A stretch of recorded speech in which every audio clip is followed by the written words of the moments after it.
Good morning, everyone. And we are Woo. live for another Eagles Nest podcast. My name is Brad Brewer. I am with, of course, Eagle Homes. We are brokered by Coldwell Banker Realty, and we're going to talk real estate. We're going to talk mental toughness today. But before we do that, quick shout out to Xander Shopley for we are golf nuts as well. And then I'll let Vince introduce himself after that. Xander Shoffley, 12 times top 10 of majors without a win. Broke that yesterday by winning the PGA Championship by one stroke on the last putt of the last hole of the 72nd hole.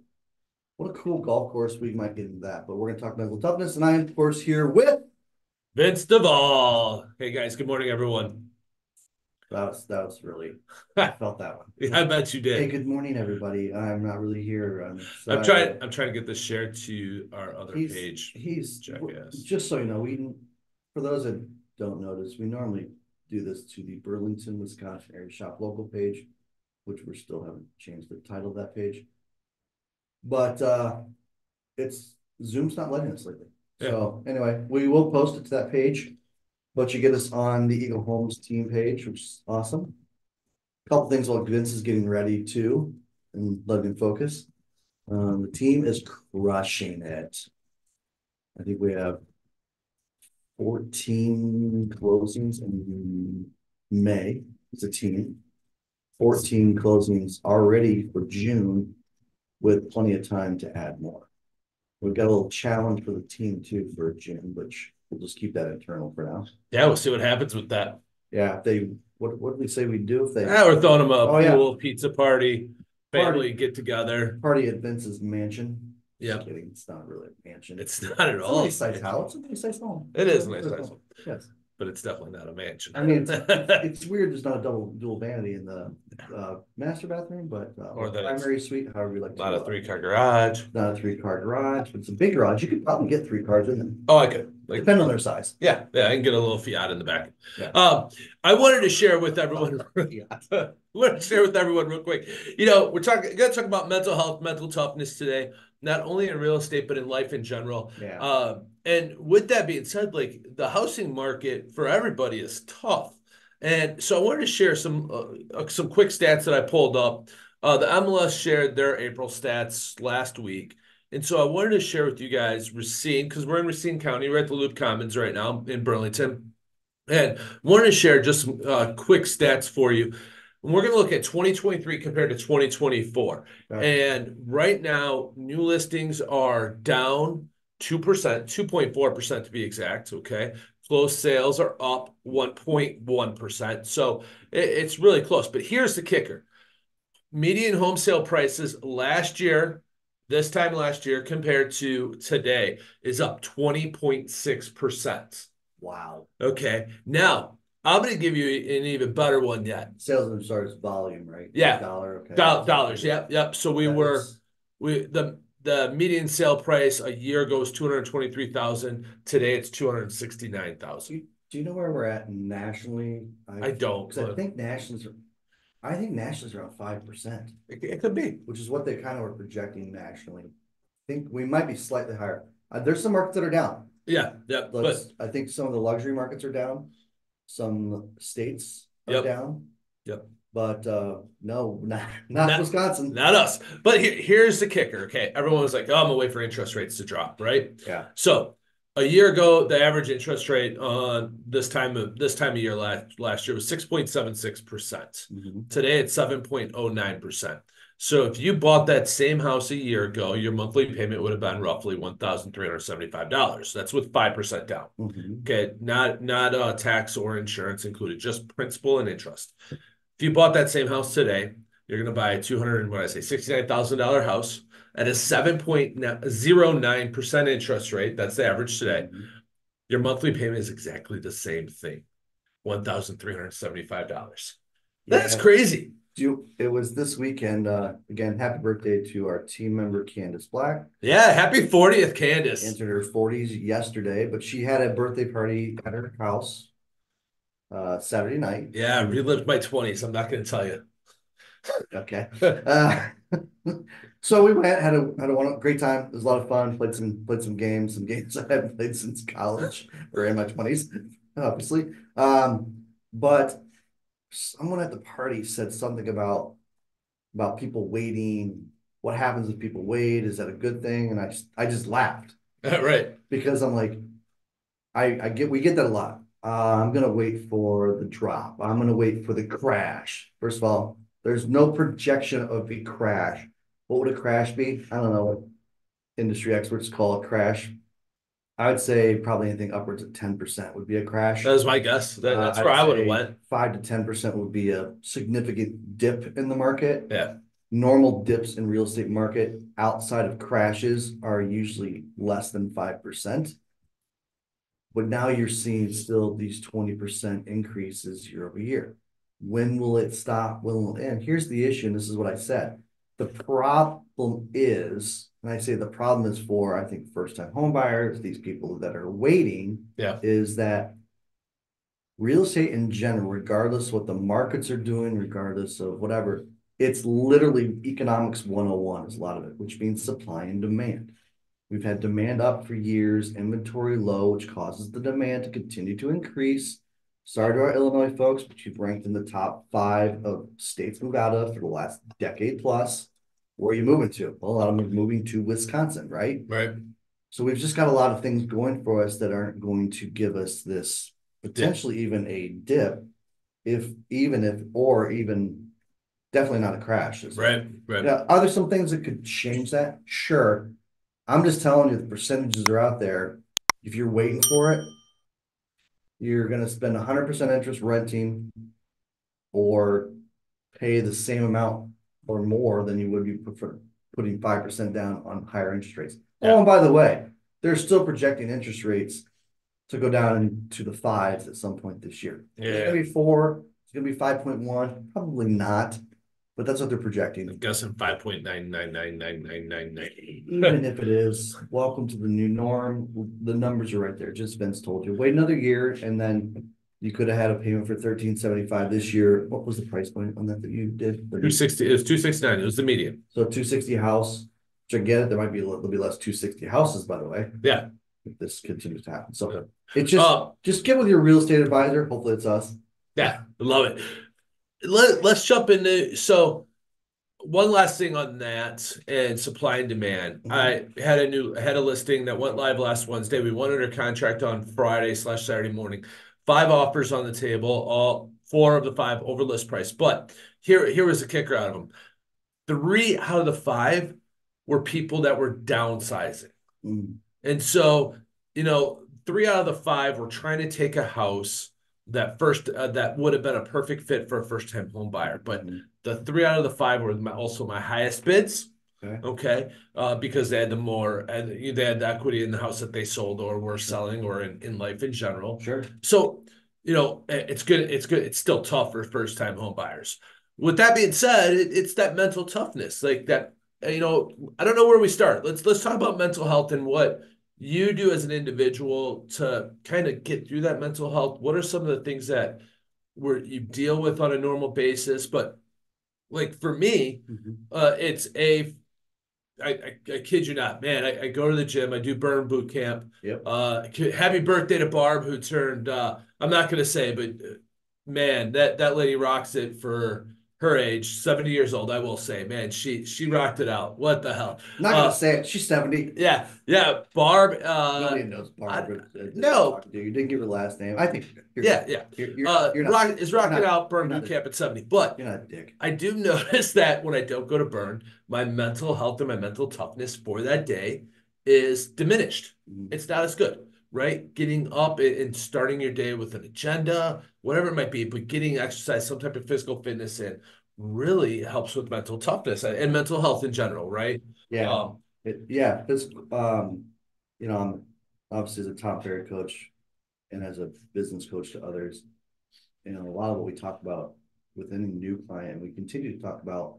I've had clients that have been coaching now for 4 years, and we still talk about the mental side of things. We talk about your morning routine. yep. We've And talked, we've we've covered talked, yeah, that. we've talked morning routine on the show before. and its benefits, when you talk morning routine, it's how do you get your mind, body, and spirit, Right. Yeah. that can be done a number of different ways, but how do you get that going? And I've always said the mornings I do my morning routine, sometimes it is physical, sometimes it's not, because like if I'm golfing, a lot of times I don't. I'll just do some stretching or something like that. Yeah. But I won't go for my walk. I won't do anything other than the stretch. Is that still getting your mind going? Oh Absolutely. yeah.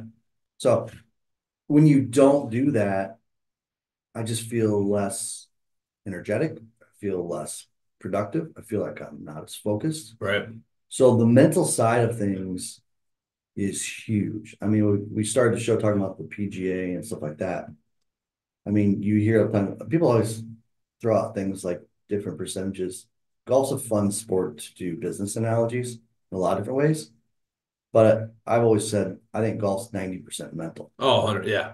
Yeah. I would. Yeah. I would agree with that. I'd say 100% accurate.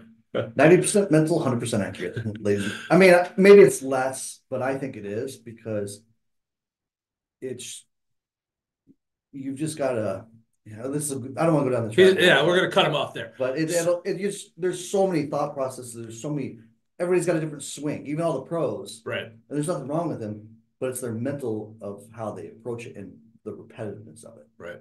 which is really the point. So, we talk about one way to really drive your mental toughness, your mental health is a morning routine. One of the biggest things that I think a lot of people deal with is, let's start with rejection. Mhm. Rejection it's huge from children all the way up to adults feeling accepted, feeling, important in somebody's life, whatever it might be. It it's huge when it comes to mental health and how we deal with rejection as an adult, as a child. It varies. Mhm. Okay. And I'm no expert, don't get me wrong. And I'm still as a young parent, I'd say young because my children are 8 and 5. Right, right. I'm You're learning a how to, parent of young children. yeah, yeah. I'm You're still definitely not a young parent. jackass. So rejection, rejection as an adult, rejection as a child. How do you handle it? And what are some tips, Brad, that someone can handle, as an adult handling rejection in your business? What are you going to do to handle that rejection? Well, I'll I'll use an example of what happened a few months ago because we get this a lot, and I actually put on this topic rejection from clients. It's obviously our clients have to deal with it on the buyer side if they get an offer rejected and stuff like that. It's our job Yep. to mentally get them through that. But we get rejected all the time. We put ourselves out there a lot from, a potential lead that comes across online who doesn't know you. I would say when you call somebody, if they answer, you've got about probably 5 seconds to catch their attention and another about 20 seconds to keep it. And they can reject you for nothing that you've done wrong. You just didn't achieve that. And you have to Right. keep that mentally there. The example I was going to give is about 2 months ago, I was up for a listing and I know the potential client, hence what happened, or potential. Um, this comes into the whole mental morning stuff, Yeah. energy, and all that stuff. Um, I know I nailed it. The potential clients said you did a great job, the marketing piece, everything. Um, but for some reason, she was going to still go with this agent that she talked to first. She did mention he was a real schmoozer, stuff like that. And then she sent me an email, tried to say she was going to go with him. I challenged it, and then because we didn't have an official listing appointment, I kind of sent her some stuff ahead via email, which I don't like to do, but she asked for it, so I did it. But she said we're gonna have this full listing. Well, before we even got to the listing presentation, the listing appointment, she said she's gonna go to this person. So I went ahead and did my listing presentation recorded. I did it really early on a Sunday morning. I didn't sleep the night before because it was weighing on my mind. Yeah. It was bothering me. And rarely rejection like that bothers me. It was bothering me because I'm like, this is fair. I did not get my chance. I and I I know I earned this. Like, it's like one of those ones that just bugs you because Yep. you know you're the best at something and you don't get it, you're like, darn it, I know I was better than this other agent. Sorry to the other agent who we're not gonna say it, so it doesn't Yeah. matter. But anyway, I did the video. I was being quiet because my wife was upstairs, and it was super early Sunday morning when I sent the video. She actually said, and then her other worry was my energy, and I'm like, I had apologized for the energy of the video, but I probably should have done my morning routine. Yeah. I probably should have got myself mentally ready. And I probably should have just went into another room of the house where I wasn't going to be super loud and bother people. I mean, just thinking through that stuff. But the rejection of that, and I did get her to reconsider though. She ultimately did not. That house is still on the market, by the way.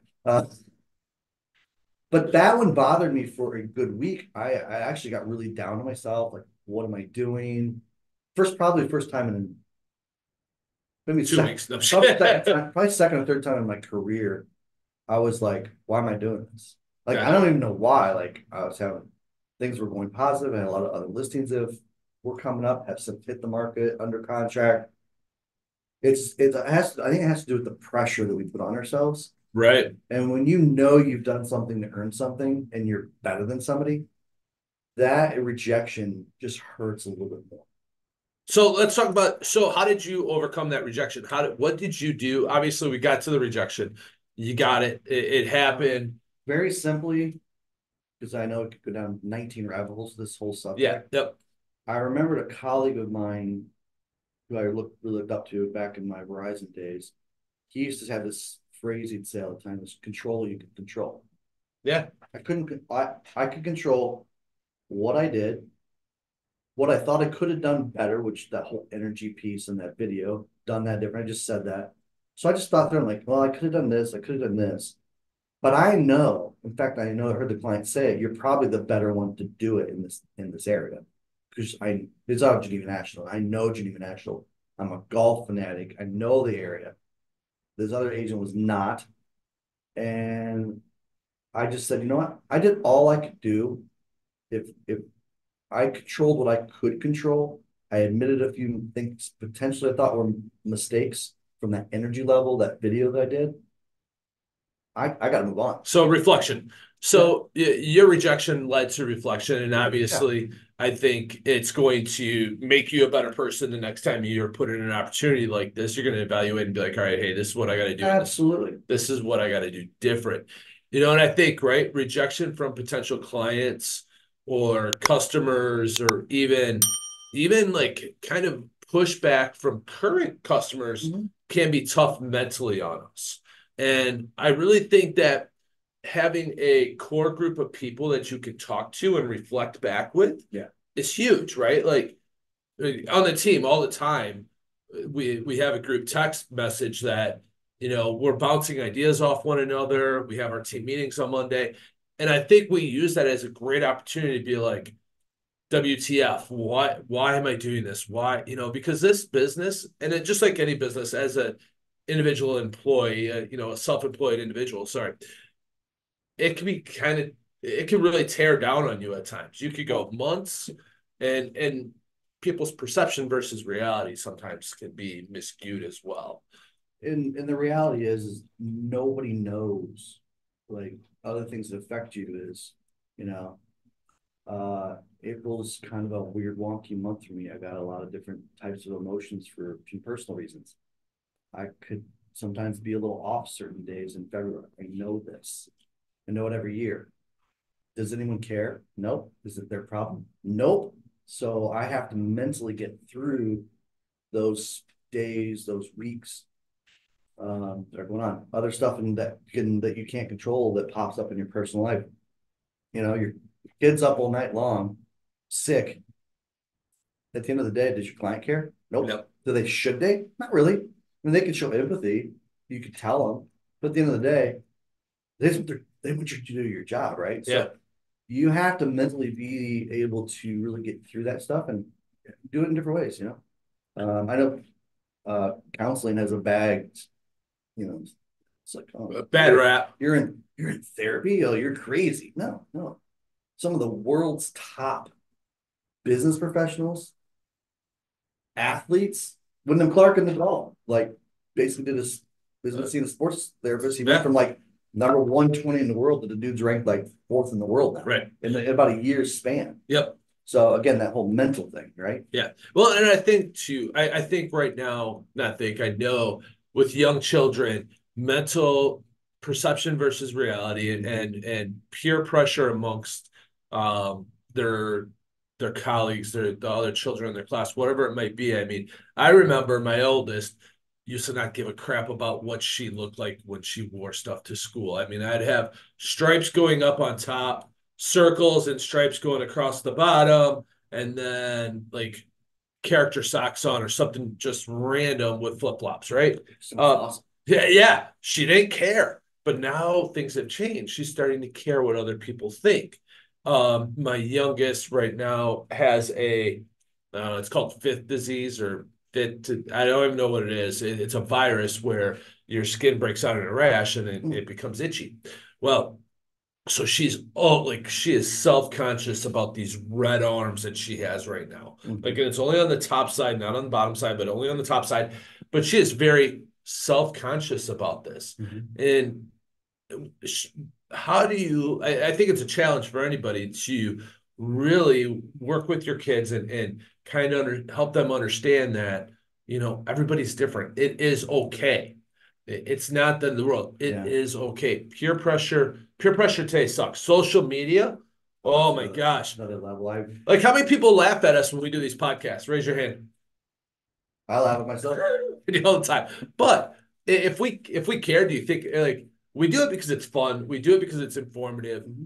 But if we really cared what other people thought, like if they're like, oh, these guys are a bunch of nimrods. Well, that's the mental approach. Like, at the end of the day, like if we do this because it's fun, we try to give some fun information, we try to give some factual information, some pertinent information to various topics. At the end of the day, we started doing this almost 2 years ago now, I think, right? Yeah, yeah, Because we're like, this will be fun. yeah. This will be entertaining. Maybe it's only entertaining us some weeks. Right, I've had people say like, yeah, I watched for 5 minutes. Okay, well, some weeks we might not be that exciting. Turn us off. right. Some weeks we're might be entertaining. Watch it. Maybe we're only entertaining for 15 minutes. I don't care. We do it because we're fun. We're not getting paid to do this. So obviously there's Nope. what's the benefit? I don't know. Yeah, and so I think when it comes to you're John Monday mornings, right? Something to do Monday morning. When it comes to your children, even your spouses, your parents, whatever it might be, depending on what stage you are in life, it's about having that conversation and not being afraid to have that conversation. And if you are on the other end, if you're on the receiving end of that conversation, listening with empathy Mm-hmm. is huge.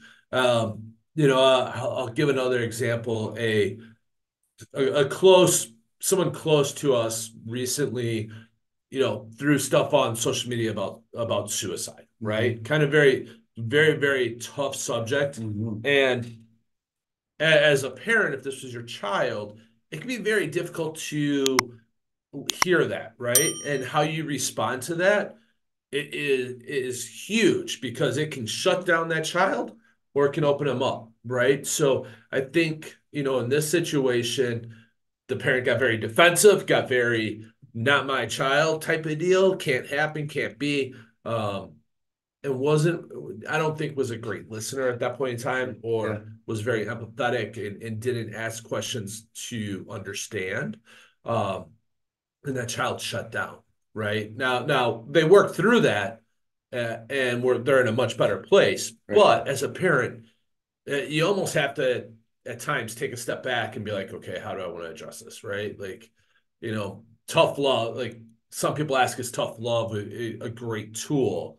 And I'm kind of torn. I don't know. Is tough love Um, good or bad?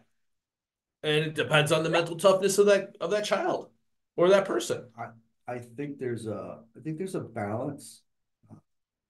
I know growing up, I would say my mom was both. She was very empathetic, but also very tough. My dad was just more tough. Yeah. And I think Andrew and I, with our daughter, balance ourselves pretty well.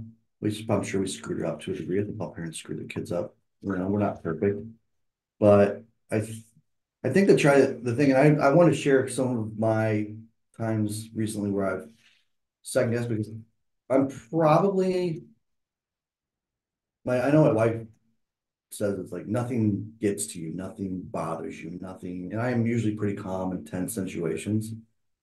She's like, she basically says I'm emotionless, which to a Yeah. degree is true. But even someone I'm very thick skinned. I tell people all the time, I don't care if you're my family or you're my friend and you piss me off, screw it. I don't give a shit. You're not, I'm done with you, right? Yep. But I'm also at the same time one of the most forgiving people in the world. We're like, we just could have had the worst argument in the world. You could have done the most horrible thing to me. Literally, if you apologize in the most sincere way, I'm like, okay, we're good. Yeah. Let's flush it, Yep. or make up for it or whatever, So the apologies come in different forms, right? Right. Right. So I think it's one of those things where I think you just have to, like you asked, how did I get through it? Well, I just thought, all right, well, what did I do wrong? How can I get better next time? And then move forward. And that's just what you have to do.